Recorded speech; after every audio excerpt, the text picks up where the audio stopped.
спасибо. Вижу. Сейчас ждем Бахар, что-то он не с подключением там. Дай бог, сейчас получится. Бахар Дурдыева вошла, хорошо.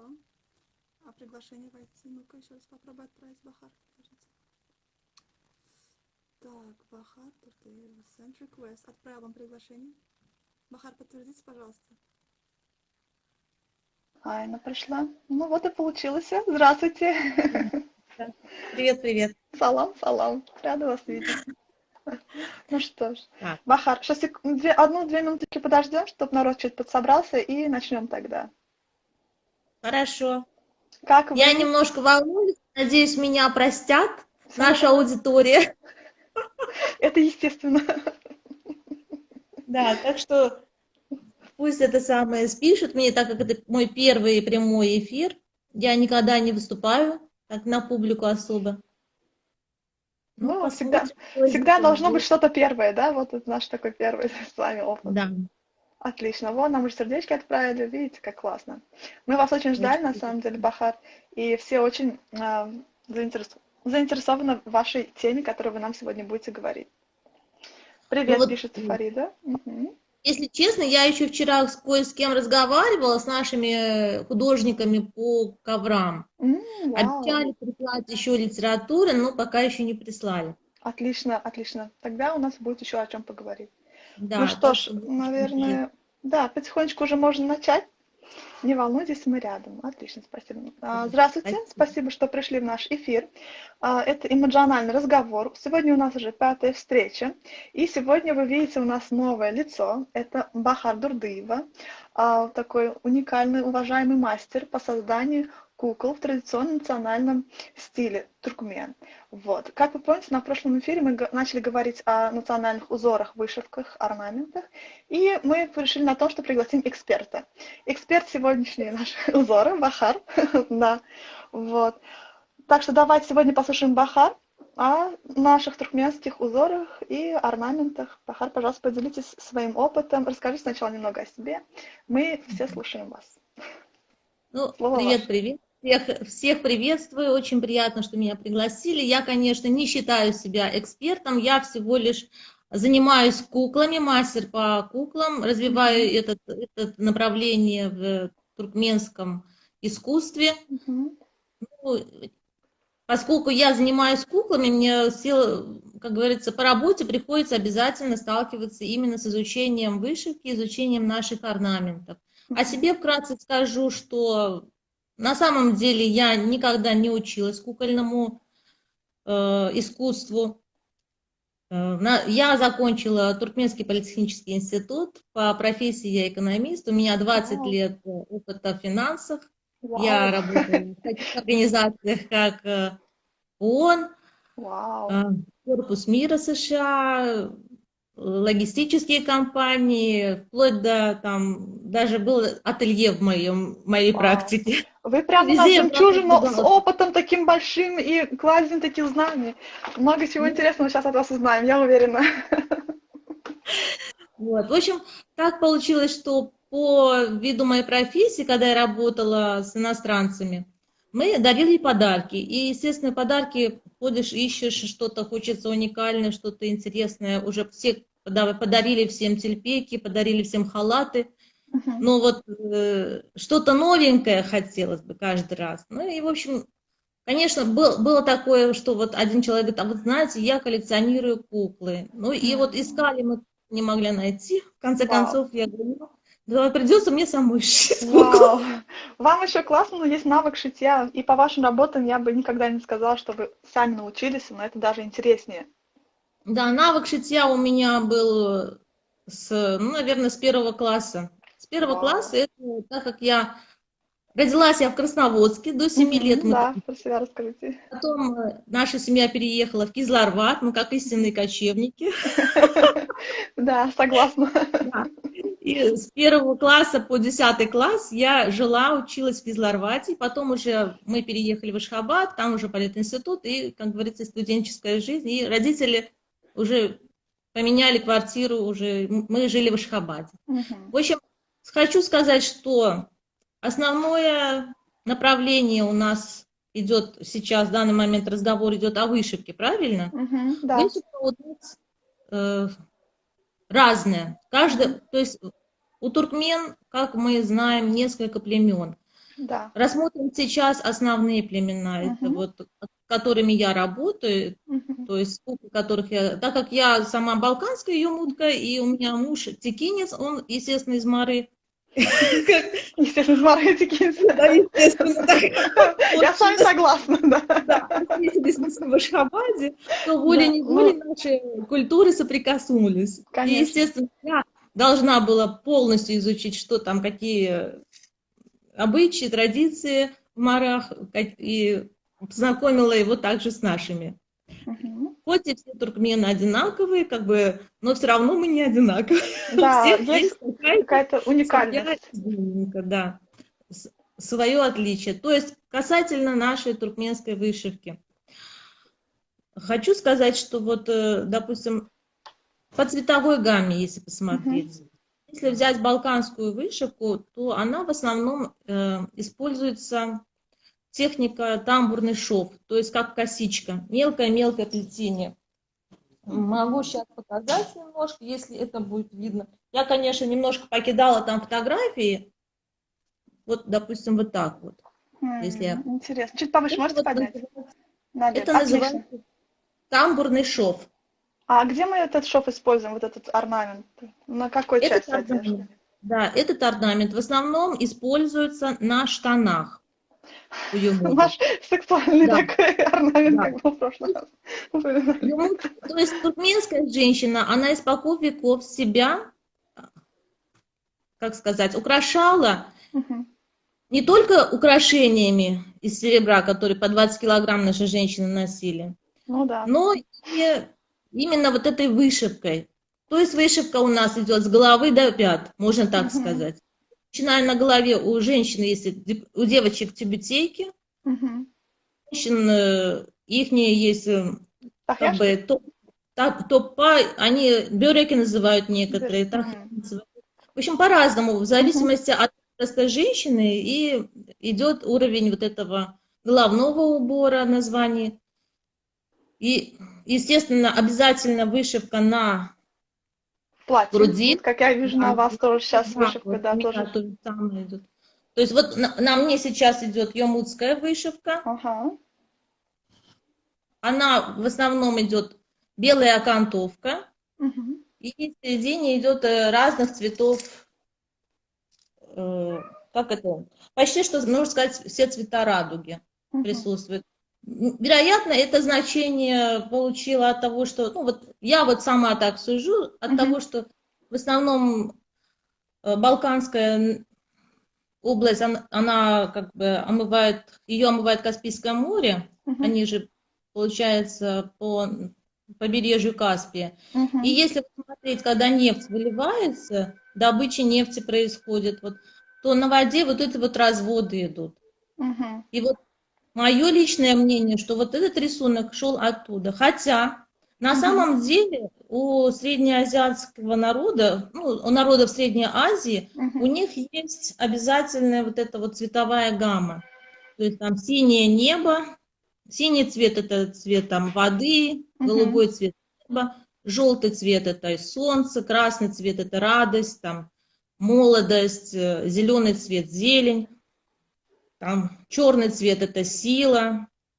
Вау! По цветовой, да, не знала. Да, есть у нас обязательно, вот, как сказать, все вот эти вот цвета, они вот используют именно в вышивке, в коврах, во всем том, что они, куда они, ну, как сказать, все, что делается руками, там и отражается. Поняла. Так, мы остановились на чем? На вышивке. Да. Еще, знаете... Дальше возьмем уже параллельно, берем текинскую вышивку, то есть там идет цветовая гамма основная уже.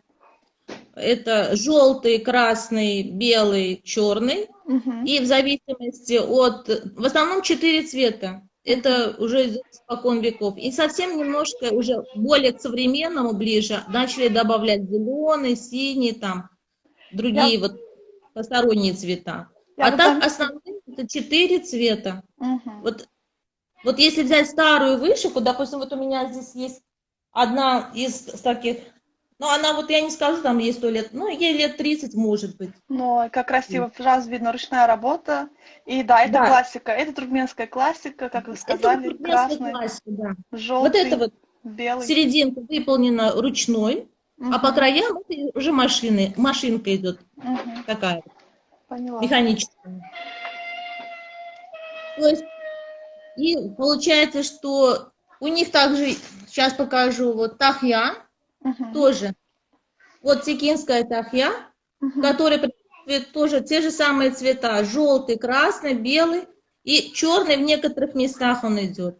Вот Мгм. это тахья для девочки, Ага. яркий узор. Даже Это различается, тахья да? для мальчика. Тахья это тюбетейка, для тех, кто не знает. Да. На голову одеваем ее. Это для мальчика. Защита Естественно, от солнца. да, все наши узоры, они несут в себе сакральное значение. Мгм. Расскажите про них. То есть каждый вот этот вот белый круг для мальчика, он означает защита от всего дурного. Ну, так как наши М. мальчики, они будущие воины, естественно, каждый заботится о том, чтобы его защитник вырос в целости и сохранности до определенного возраста, когда он сможет защищать. Ну, и я такой Вау. советую Я у даже не мальчиков. знала об этих значениях. Вау. Я бы сказала, секреты будем раскрывать. Вот, я думаю, что очень многие, может быть, знают, но мало кто что рассказывает. Возможно. Почему-то так молчат, Да. умалчивают. Да, да, да.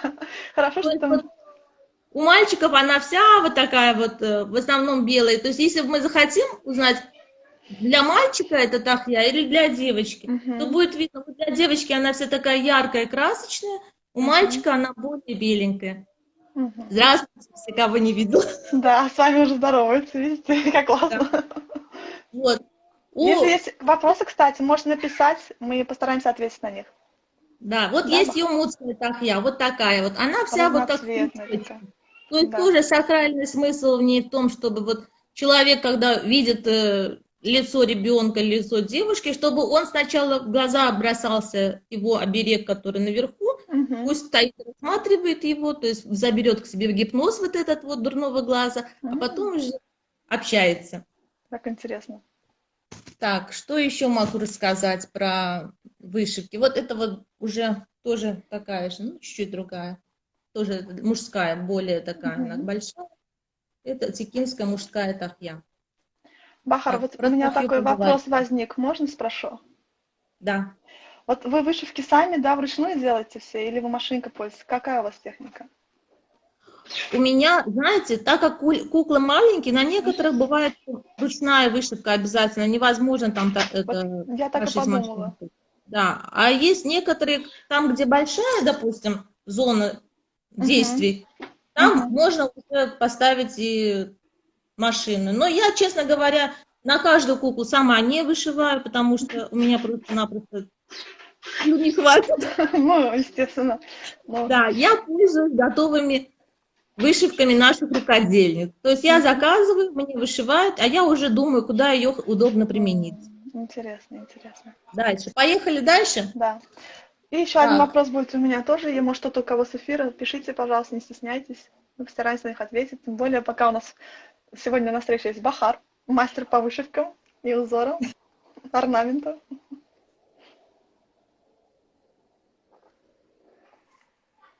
так.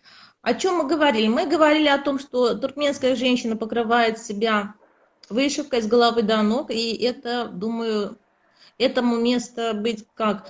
То есть тахья вышивают, Мгм. тюбетейки, бюреки вышивают, Мгм. андык тоже вышивается. Андык, чтобы вы знали, это у юмудок, у женщин под платком такой круглый, как корона, головной убор. Вау. И сверху на него уже надевается накидка. Мгм.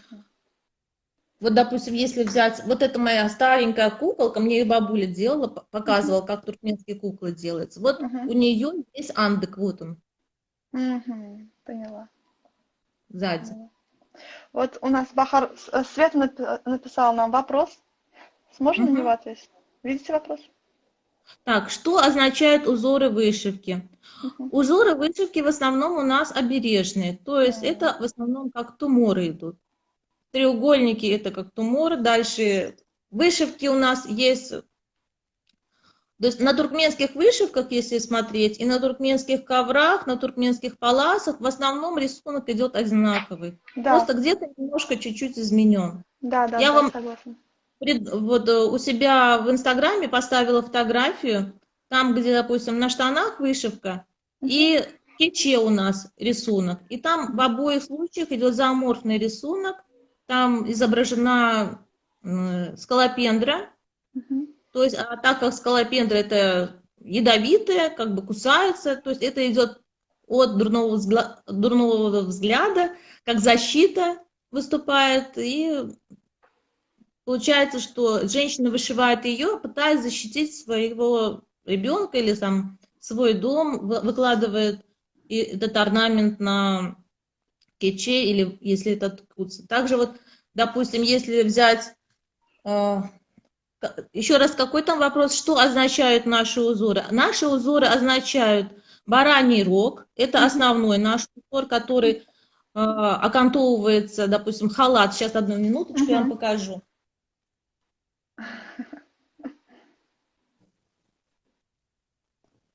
Вот, допустим, возьмем вот этот вот халат. Мгм.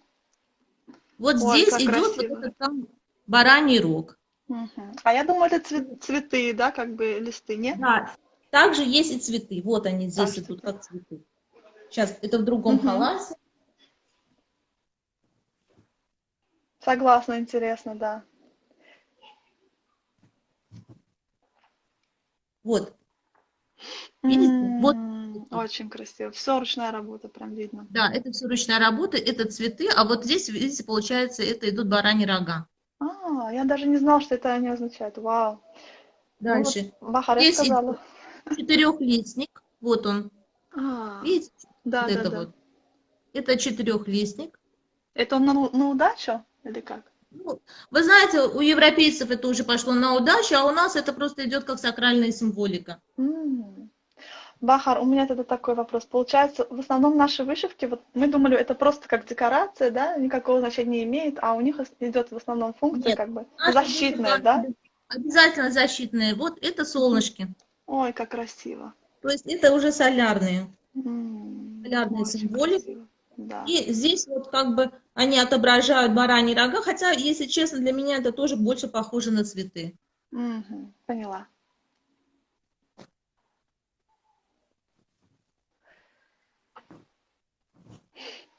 Так, дальше. Еще также есть эта символика и на, вот, допустим, вот эта вот сумка, ей, наверное, уже где-то лет 200, может, лет Вау. 150. Покажите еще поближе, пожалуйста, так интересно стало.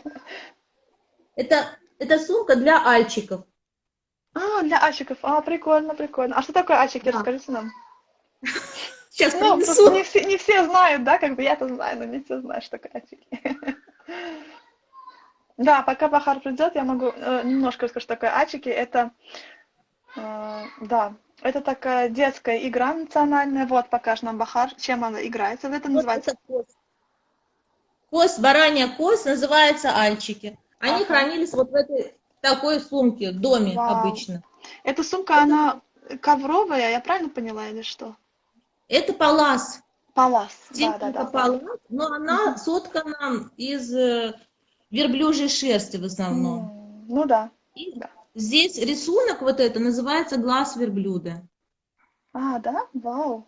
Да. Вот Интересно. этот вот ромбик и внутри, видите, Угу. беленький. То есть у верблюда большой глаз, большой зрачок, и вот он как бы передается в украшение также. Если там что-то это пишет, вы читайте, я не успеваю читать, Хорошо, честно. хорошо, я обязательно отвечу. Что будет ценно, мы скажем. Что Хорошо. нет, то Здесь ничего у него страшного. шнур вот сделан, он сделан из конского волоса. Вау. Он очень жесткий, вот этот шнур. И Ну, поэтому, естественно, сумка очень долго, как прочно говорится, видно. сохранилась. Видно, что прочно, Да. да. Так, А, поехали дальше. да, конечно. Вау, что это, Бахар? Так. Вот это ковровый элемент украшения юрты, скажем так. Что такое верблюд? Называется кеджебе. Кеджебе – это Кеджебе. когда верблюд везет невесту в дом жениха. А, Естественно, тут элементы какие? Цветы обязательно, дерево. мгм, Вот. Здесь весь верблюд украшен талисманами, туморами. мгм, Наверху птички – это как бы как благополучие, любовь, мгм. Ну, как голуби, ну, да, тоже вот. Символ отношения, да. любви, да. КГБ вот Да, нам и написали, Рустам везде написал. везде он тоже в цветочках получается. Вот Мгм. это всё цветочки. Классно. Так. Что у нас по времени? По Успеваем? времени мы успеваем, все хорошо. Я думаю, у нас это очень такой интересный культурно-познавательный разговор. Не думаю, что люди хотят еще его завершать. Так что, если вы не против, у меня еще один вопрос остался, и если кто-то хочет задать, можете тоже писать. Можно Мгм. спрошу? Вот я заметила, Баха, что со временем узоры, орнаменты меняются, но некоторые сохранились. Можете сказать, с чем это связано и какие сохранились, а какие меняются? И почему? Как вы считаете? Так, сохранились, я думаю, те, которые уже, ну, к которым мы уже привыкли, которые Мгм. трудно изменить, и их уже и не надо менять. Мгм. А это, например, вот такие, как аладжа, Ага. то есть черно-белый Да, вот это очень вот идет. простой и вот сразу Да, очень простой. Он различительный. как бы Ага. у нас идет как тоже обережный орнамент, Мгм. который присутствует во всех племенах, то есть Мгм. по всему Туркменистану. Он же есть и в Средней Азии у казахов тоже, М. у узбеков тоже есть аладжа. Ну Но да. вот у нас он очень развит. То есть у нас вот М. любая вышивка, она без аладжа не вышивка. Мгм. Да, вот Рустам написал здесь интересный коммент, я с ним согласна. У нас еще здесь был вопрос от Светланы. Она спросила, какой самый частый орнамент можно встретить? Какой орнамент самый такой популярный? Какой чаще всего можно встретить? Орнамент где? На чем? Вопрос сначала Мгм. скажите, уточните мне. Да, ну давайте и на одежде, и на ковре. Скажите нам, Бахар. Ну, на одежде больше бараньи рога. Мгм, вот эти Вот, рога, вот эти да, вот ножки, то, да, что вы нам вот эти показывали. вот ручки, Мгм, да, понятно. наша символика уже испокон веков, ее у нас никто не заберет. Те Мгм, же самые бараньи рога, они могут быть и на коврах обязательно, мгм, по краю идут. Обязательно у нас треугольники, мгм, это треугольники. туморы, Мгм, амулеты. Есть еще очень часто, вот я сейчас в последнее время встречаю узоры, которые, может быть, сами даже и рукодельницы не знают, что он, как он называется. мгм. Это стопа верблюда, отпечаток, след верблюда. Да? А Сейчас как он выглядит? покажу. Покажите, если он у вас есть. Бахар. Просто я даже сама не знаю, хоть я вот эти платья тоже вышивки, все ношу, как бы, но... Сейчас, одну минуту. Вот смотрите, вот это след верблюда идет А, в ее мужском исполнении, у ее да, да, модах. да. Вот это. Ага, Понятно? да. А вот это вот след верблюда уже на текинских штанах. Вау. То Я есть думала, это ромашки, приблизительно, честно. Сейчас будет очень да, стыдно. приблизительно, видите, они одинаковой формы. Да, форма одинаковая. Да, только это Техника разная. текинская техника выполняется кеште и крестиком Ага. вышивку идет. Кеште это как это зигзагообразный получается, Мгм. только друг к дружке притянуты все ниточки. Мгм. А это тамбурный шов.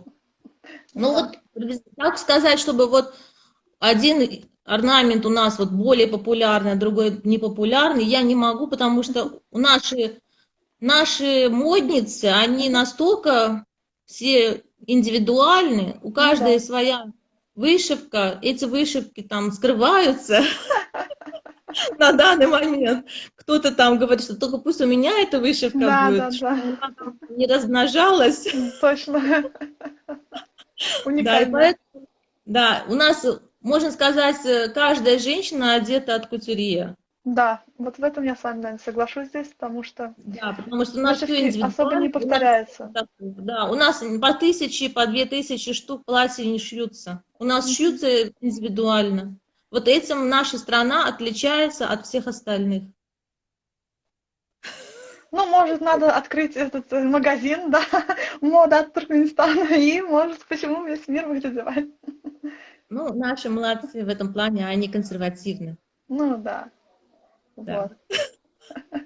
Нас Зара спрашивает, ромашки это все-таки русский цветок, а восточный какой тюльпан? М, Тюльпан, да, у нас тюльпан Тюльпан. есть. Да, тюльпан, мы называем ее лале. Лале это вот тюльпан в переводе с туркменского. Да, у нас ромашек нету в Да, этих ромашек у лучших. нас нету, да, у нас. Это я подумала, что ромашек для меня, как бы, я русскоговорящая, вот. Вот, для меня это было новое. Дальше, Что что еще, еще? что интересно? А, на Чем самом могу? деле, на самом деле эфир подходит к концу. Все вопросы, все, что мы хотели сегодня поделиться, сказали. Но вот у нас здесь был коммент. Очень интересно, хотелось бы еще на эту тему. Вот, нам, конечно, надо будет об этом подумать. Если Бахар тоже захочет, мы можем вам что-нибудь еще интересное такое представительно рассказать. О Как чем, о считаете, чем? Бахар? Не знаю, о туркменских национальных вышивках, узорах или что-то на эту тему. Но мы тогда подумаем, да, Бахар? А дальше видно будет. Продолжение, подумаем, о чем говорить. Да, Потому подумаем, я, продолжим. честно говоря, жду, когда мне дадут литературу, и уже от нее более отталкиваться, более грамотно рассказывать. Потому что в данный момент я рассказываю то, что сама изучила, то, что Мгм, сама знаю, то, что мне рассказывают мои родственники. У мгм. нас в семье все вышивают, и А, все ковры ткут, поэтому мгм, как бы у меня эта информация идет с первых рук, с первых мгм. уст. Ну вот, да. Мы же как будем Да, секреты раскрывать, семейные, да, ну, туркменские. а может быть, в книжках по-другому написано, понимаете? Да, А я да. вам тут мозги пудрю. Ну нет, все-таки, я думаю, много людей с вами согласятся, так что эта информация ценная, и это, как говорится, у нас, даже если не с книжек, но с первого опыта. Тогда давайте беседу сегодня завершим. Спасибо, Бахар, большое за то, что поделились своими знаниями именно про узоры и орнаменты. Мгм. Что хотела еще сказать? Наш следующий эфир мы будем делиться с вами в посту. У нас есть несколько вариантов обложки уже книжки, и вы сможете проголосовать, про какую обложку вы хотите поддержать. Вот. Так что следующее мы будем голосовать за обложку. Ну что ж, спасибо. Спасибо всем за активное участие. Бахар, если вы что-то хотели добавить, рады будем вас услышать, и можно попрощаться. Нет, у меня все нормально. Спасибо большое. Всем спасибо, сердечки. Да, emotional talk. Спасибо. Можете выражать Спасибо свои за поддержку, сердечки. за то, что Спасибо вам, пришли. Бахар, за ценную информацию. До встречи, пока. Всем хорошего До вечера. свидания. До свидания. Мгм.